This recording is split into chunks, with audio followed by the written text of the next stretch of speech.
બોટાદના ગઢડામાં પવિત્ર ઘેલો નદીના કાંઠે આવેલું નીલકંઠ મહાદેવનું મંદિર હજારો વર્ષ જૂની પરંપરા અને આસ્થાનું કેન્દ્ર છે. માંડવરાય ઋષિથી લઈ ભગવાન સ્વામિનારાયણ સુધીનો ઇતિહાસ આ મંદિરની સાથે જોડાયેલો છે.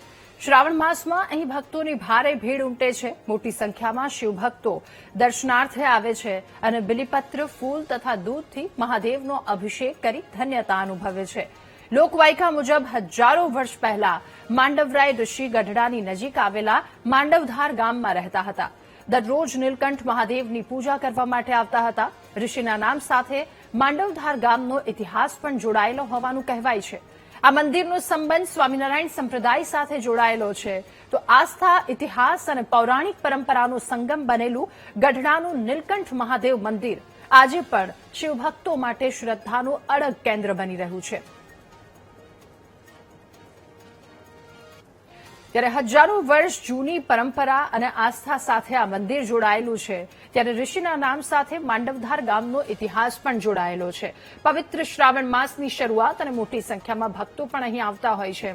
ત્યારે માંડવરાય સ્વામિનારાયણ સુધીનો ઇતિહાસ આ મંદિર સુધી જોડાયેલો છે. ભક્તોની ક્યારેક ભીડ પણ જોવા મળે છે. શિવભક્તો દર્શને આવે છે. બિલીપત્રો, ફૂલ તથા દૂધથી મહાદેવનો અભિષેક કરી ધન્યતા અનુભવે છે. લોકવાયકા છે આ મંદિરની કે હજારો વર્ષ પહેલા માંડવરાય ઋષિ ગઢડાની નજીક આવેલા માંડવધાર ગામમાં રહેતા હતા અને દરરોજ નીલકંઠ મહાદેવની પૂજા કરવા માટે તેઓ આવતા હતા.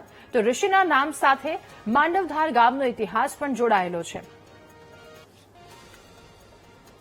પુરાતની મંદિર છે અને સ્વામિનારાયણ ભગવાન પણ પોતે અહીંયા દર્શન કરવા આવતા અને અહીંયા પણ રહેતા હતા. સમજ્યા?